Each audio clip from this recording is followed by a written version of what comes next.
Halo teman-teman, Assalamualaikum warahmatullahi wabarakatuh.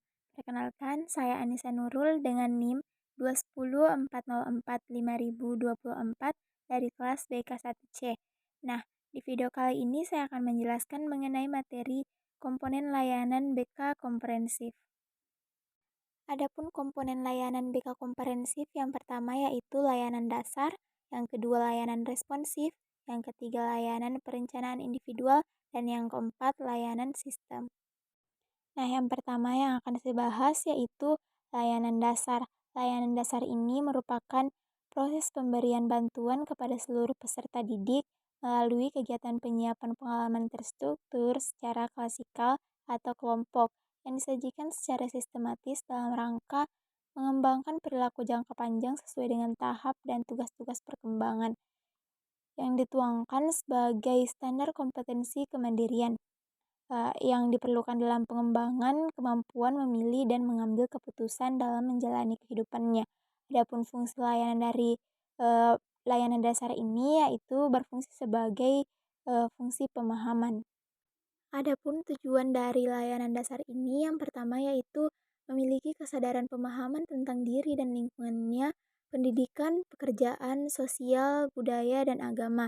Yang kedua yaitu mampu mengembangkan keterampilan untuk mengidentifikasi tanggung jawab atau seperangkat tingkah laku yang layak bagi penyesuaian diri dan lingkungannya. Yang ketiga, mampu mengenangani atau memenuhi kebutuhan dan masalahnya.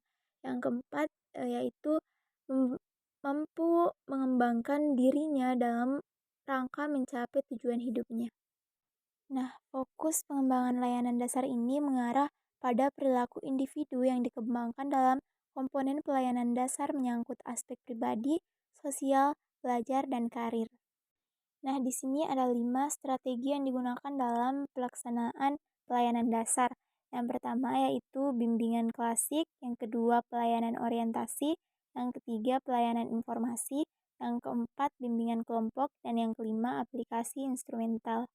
Nah, selanjutnya komponen pelayanan yang kedua yaitu layanan responsif. Layanan responsif ini merupakan pemberian bantuan kepada peserta didik yang menghadapi kebutuhan dan masalah yang memerlukan pertolongan dengan segera. Sebab jika tidak segera dibantu dapat menimbulkan gangguan dalam proses pencapaian tugas-tugas perkembangannya. Fokus pelayanan responsif ini bergantung kepada masalah atau kebutuhan peserta didik. Nah, adapun strategi yang dapat digunakan dalam pelaksanaan pelayanan responsif ini yang pertama yaitu konseling individual atau kelompok, yang kedua bimbingan dengan teman sebaya, yang ketiga konferensi kasus, yang keempat kolaborasi dengan guru atau wali kelas, yang kelima kolaborasi dengan orang tua, yang keenam kolaborasi dengan pihak lain, yang ketujuh referral, yang kedelapan konsultasi, dan yang terakhir kunjungan rumah. Nah, komponen pelayanan yang ketiga yaitu layanan perencanaan individual. Layanan perencanaan individual ini merupakan proses bantuan kepada peserta didik agar mampu merumuskan dan melakukan aktivitas yang berkaitan dengan perencanaan masa depan berdasarkan pemahaman atau kelebihan dan kekurangan dirinya, serta pemahaman akan peluang dan kesempatan yang tersedia di lingkungannya. Fungsi layanan individual ini sebagai fungsi pemahaman, fungsi pengembangan, dan fungsi penyaluran. Adapun tujuan dari layanan perencanaan individual ini yakni yang pertama memiliki pemahaman tentang diri dan lingkungannya, yang kedua mampu merumuskan tujuan perencanaan dan pengelolaan terhadap perkembangan dirinya, yang ketiga yaitu dapat melakukan kegiatan berdasarkan pemahaman, tujuan, dan rencana yang telah dirumuskan. Nah, adapun strategi yang bisa kita gunakan dalam pengembangan layanan perencanaan individual ini yang pertama penggunaan aplikasi instrumental, yang kedua penilaian individual, yang ketiga penempatan dan penyaluran. Nah, komponen pelayanan yang terakhir yaitu layanan sistem.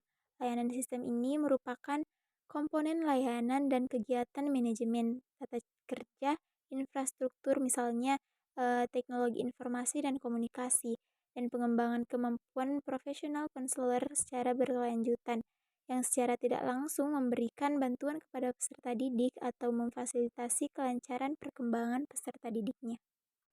Adapun tujuan dari layanan sistem ini yaitu untuk memberikan dukungan kepada guru konselor dalam memperlancar penyelenggaraan pelayanan bimbingan dan konseling.